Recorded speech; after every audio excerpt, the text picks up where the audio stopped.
So, today I'd like to talk about trauma and how it affects the brain. I'm going to speak a bit about PTSD, depression, and anxiety. And I also want to share my experiences with you all and talk about how things changed for me mentally after the trauma that I experienced.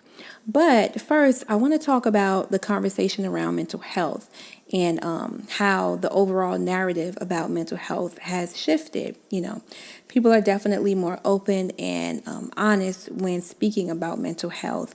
And you can go on any platform, any outlet, and you see the conversation that people are having. They're posting about mental health, they're talking about their struggles with mental health, and they're also promoting therapy, and speaking of therapy, we're now living in a time where you have access to a therapist 24/7, right at your fingertips. You can, go on your phone and download an app and, get connected with therapists right away. And I think that's so amazing because, I remember when I was younger and seeking therapy was not something that people spoke about, people didn't talk about mental health.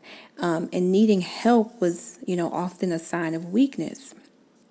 And so because of that, what happens is, people would end up suppressing their feelings, because there wasn't a safe space or a comfortable and welcoming place to share their feelings. And so they would go through a traumatic experience and they would just, deal with it the best way they knew how, and they would keep it moving.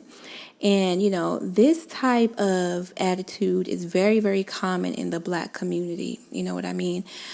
Families don't communicate. They don't take accountability. You know what I mean? And they're not really there for one another when it comes to these traumatic events. They'd rather ignore the issues. They'd rather sweep things under the rug and kind of act like it does not exist. And as a result, people are left feeling, they're left feeling unheard.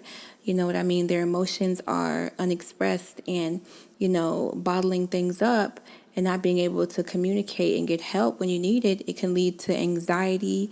It could lead to depression, to stress, and it could lead to anger. And so a lot of us are carrying so much from our past and from our childhood, because we were unheard and because we didn't receive that help that we needed. And we're really unsure of what to do with all this weight that we're carrying. We're unsure of how to unpack everything now that we're adults. And, our parents, they had the same experience with their parents oftentimes, and their feelings were expressed. Their emotions and feelings were suppressed. And, they weren't able to communicate the way that they wanted to, and they felt unacknowledged. You know what I'm saying? So it's a cycle, and it continues to repeat itself. You know what I mean? But I'm happy to see that we're in a different space. You know what I mean? And the narrative around therapy and mental health is changing because having these conversations are healthy and it's healing and it's really, really imperative to our growth. Now, I became fascinated with mental health and the brain a couple of years ago when I read about neuroplasticity. Neuroplasticity is basically your brain's ability to heal itself. And this was amazing to me because, after experiencing trauma, your brain changes physically. But because of neuroplasticity and your brain's ability to bounce back, those changes don't have to be permanent. You know what I mean? And I'm not sure if you guys are aware, but trauma has a huge impact on your brain. After trauma, your brain adapts to a new way of thinking. It adapts to the idea that the world isn't safe. And so it does what it has to do to protect you. And it triggers the flight, fight, or freeze response. And, we've all heard of fight, flight, or freeze when we were younger, going to school. And we know that it's there to protect you, to keep you safe, right? When you're in danger. But after trauma, your brain is now unable to differentiate past from present, and it's also unable to process emotions. And so you find yourself in constant fight, flight, or freeze mode when there is nothing to fear. And then you may start to experience panic attacks, flashbacks, really intense emotions, and severe stress. And that's exactly what PTSD is, post traumatic stress disorder. And it occurs because of the fear and the feeling of being unsafe. Your brain feels unsafe, and so does your body. And when you're in that space, you're unable to rationalize, you're not thinking clearly, and you're unable to tell yourself that you're actually okay. And on top of all of that, your body is constantly releasing stress hormones. And so your nervous system becomes just overactive, and, you slip into depression and then isolation, you know what I mean? And it's like a snowball effect, and it just intensifies over time, and it just gets worse and worse. And this is where I was years ago, and where a lot of us have been, and where some of us still may be, you know what I'm saying? And I know it's hard to see yourself in a different light when you're going through it. And it's hard to believe that things can change, but, trust me, they can and they will, and I can attest to that because they changed for me. You know what I mean? And I want to share some of my experience with my mental health over time and how things began to change for me, and about when I experienced those changes and what I did to overcome that and to get to where I am now. So I was assaulted when I was 15 years old. And shortly after the assault, we ended up moving out of state. We moved from South Carolina to Virginia Beach. And I was actually able to just suppress everything that I was feeling for a long time. I actually just lived my life in Virginia as if nothing had ever happened. And I really don't know how I was able to do that. But things did not start to hit me until I was in my early 20s after I had my second child. That's when things started to, kind of take a turn for the worse. I experienced a little bit after my first child, but, things really intensified after my second child. And it was really a struggle for me. So I think the first thing that I noticed about myself was probably the panic attacks. My panic attacks were really severe. I would experience pain in my chest. I would experience, numbing in my hands. My whole body would actually go numb sometimes. My hands would shake, my palms would sweat, and I just felt really uncomfortable and really outside of myself.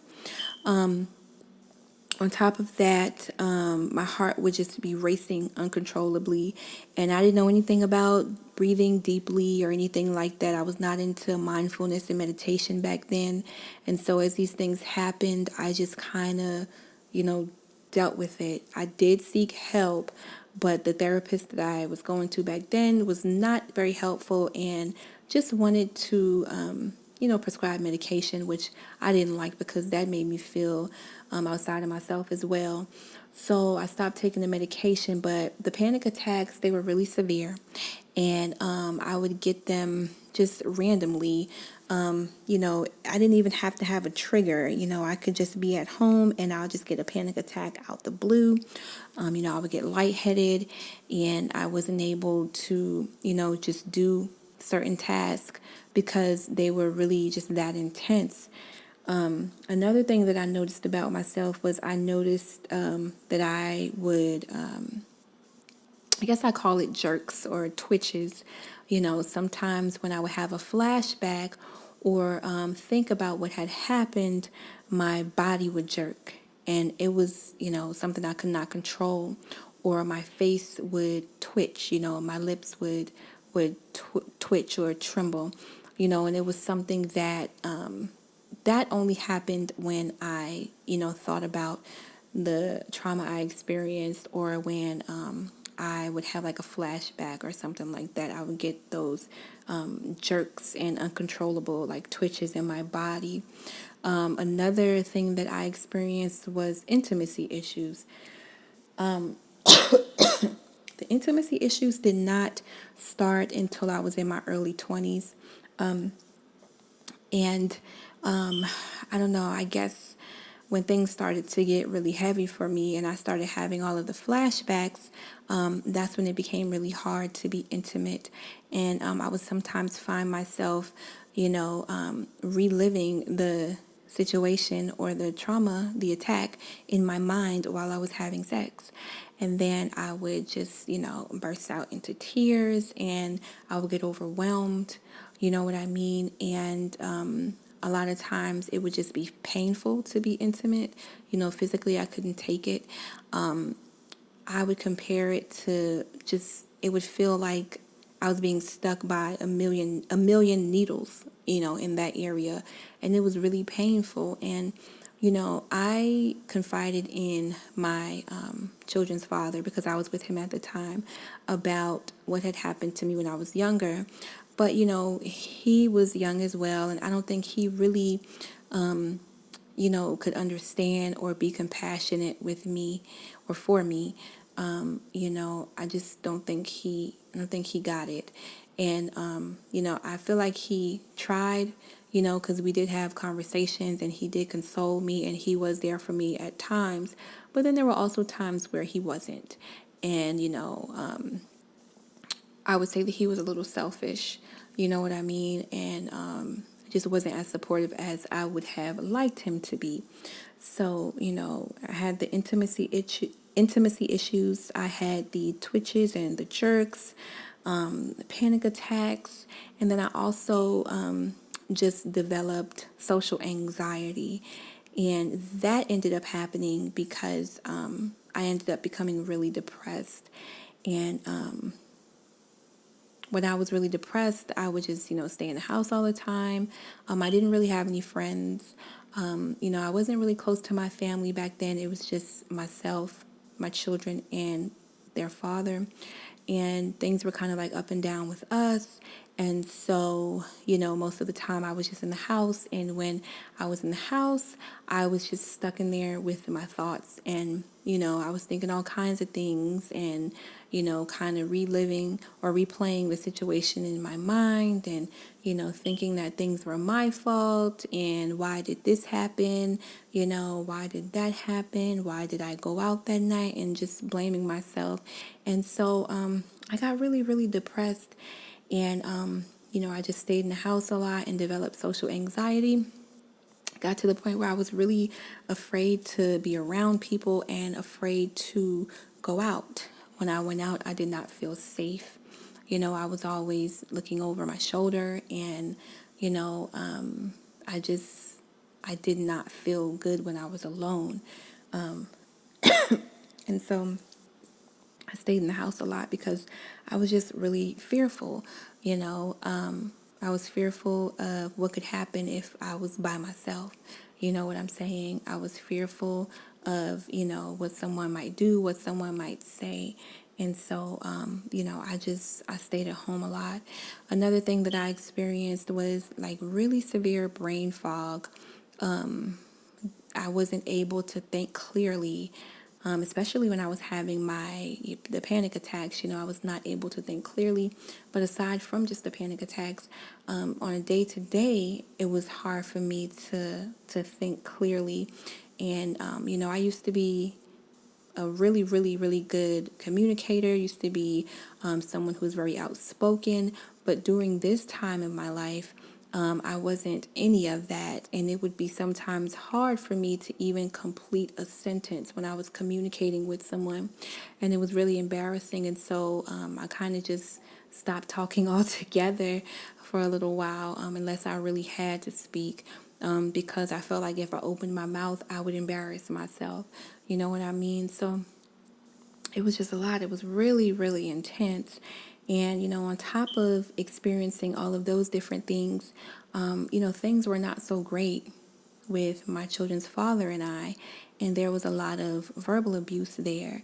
And, at first when it started, I would kind of just, brush it off and say, whatever, I know that I'm not those things.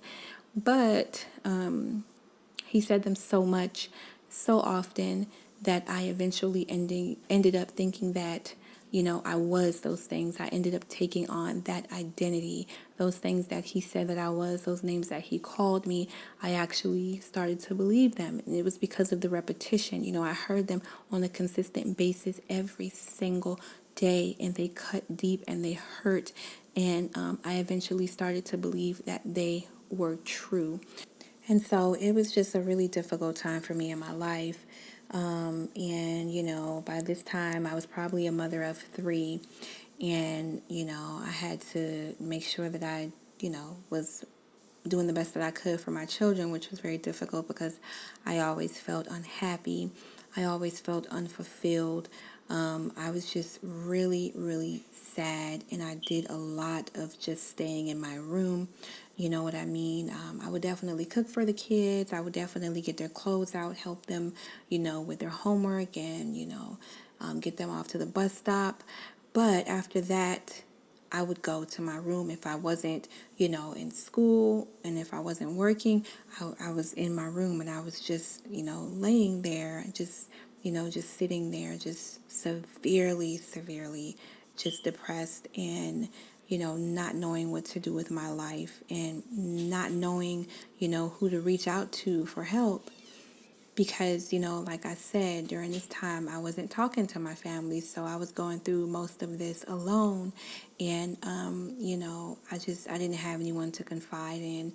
And so, I ended up just feeling like I didn't want to be here anymore, and ended up, taking some medication, and, telling myself that I was just going to end everything.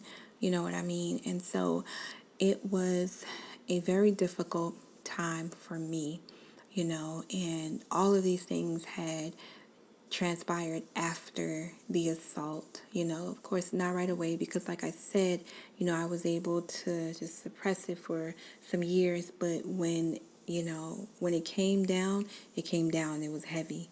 You know what I mean? And I was not able to ignore what I was feeling anymore. I had to release, I had to let those feelings out. I had to talk to someone. I had to get some help, you know what I mean? I had to help myself, and it wasn't until I started healing that I had some hope, because, initially I thought, hey, this is going to be my life forever. I didn't know anything about neuroplasticity and, the brain's ability to heal itself. I didn't know anything about meditation and affirmations. I wasn't journaling. I wasn't praying back then. You know what I mean? It was just a lot. It was a lot. And, I got into healing, and, you know what I mean? I, went and got a therapist, and things started to change for me. But in the beginning of my healing journey, there were times where I would still really, really get overwhelmed and kind of revert back to that old way of thinking, and that happens. It happens, and it's okay. That too is a part of the process. You know what I'm saying? So I wanted to share my experiences with you guys, because not only, am I sure that you guys can relate to it, but I want to let you guys know that, you're not alone, and that, you can definitely change your life. You can change your circumstance. You can change the way that you feel. You can change, the way that you think. You can take your power back, and, you can be happy again, and you can be healthy. I'm saying? You can heal. And I just wanted to encourage you guys by sharing my story. And then I also want to share a few ways that you can heal your brain. I want to let you guys know about some exercises and techniques that I've used over time to help me. You know what I mean? The main goal is to change the way you feel about yourself, change the things that you say to yourself, change what you accept in your life. And you can simply start by speaking to yourself in a positive way, because words have power. And, I always talk about affirmations, and that's because they work. You have to encourage yourself, and, encouraging yourself over time and speaking those words will eventually replace those negative thoughts, with more positive ones. You know what I mean? But consistency is key. It's also good to get into mindful meditation. This is a type of meditation where you sit with your feelings and your emotions, and you face what you're feeling in that moment. And you approach your feelings with love and without judgment. You approach it with patience and an open heart. And it focuses a lot on breathing. You know what I'm saying?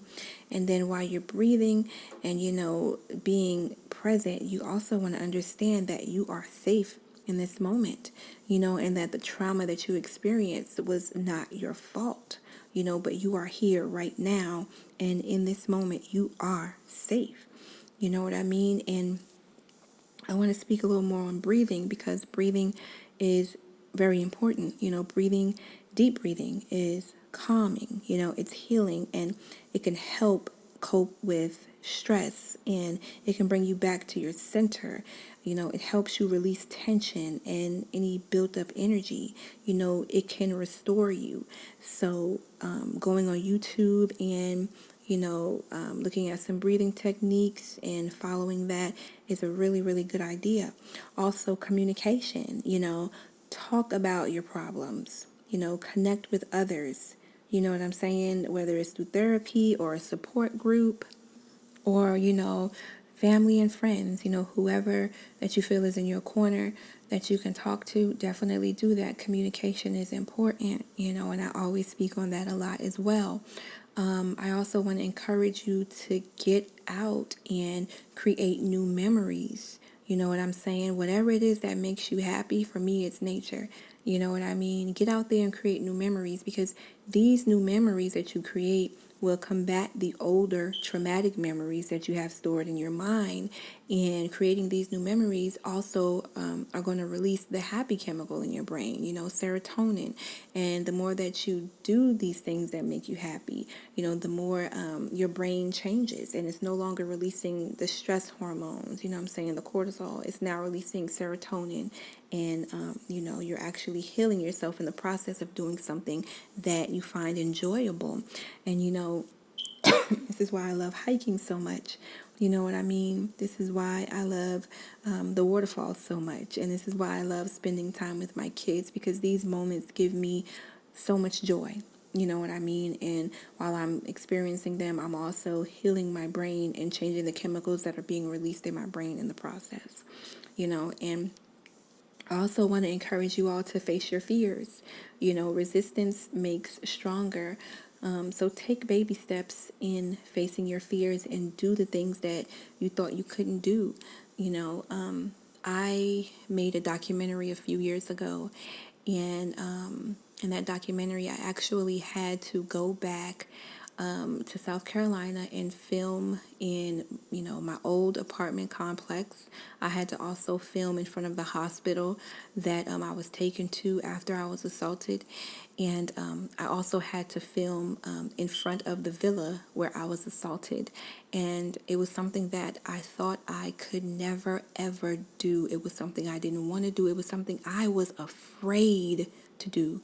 But in doing so, I was actually able to take my power back, and I was actually able to free myself. There is a quote that says, "In your greatest fear lies your greatest evolution." And it is so true. And it's encouraged me to live in my purpose and to speak my truth and to do what I never thought I could. You know what I mean? To just step out on faith and do what scares me. You know what I mean? Whatever that is, just do it. Whether I am nervous, whether my heart is racing, whatever the case may be, just do it, because that is where your growth is. You know what I'm saying? That is where the evolution is, and that's what you want to get to. And yeah, I just want to motivate you guys and encourage you to keep doing the work and to be patient with yourself and be consistent. And all these changes that you want to see in your life, they will come gradually. You just gotta trust the process. And with that being said, I'm going to close out today's show, and I hope that you guys do come back and join us next week. And I'm so glad that you guys decided to tune in today, all right? And I hope that you guys have a good rest of your evening, okay?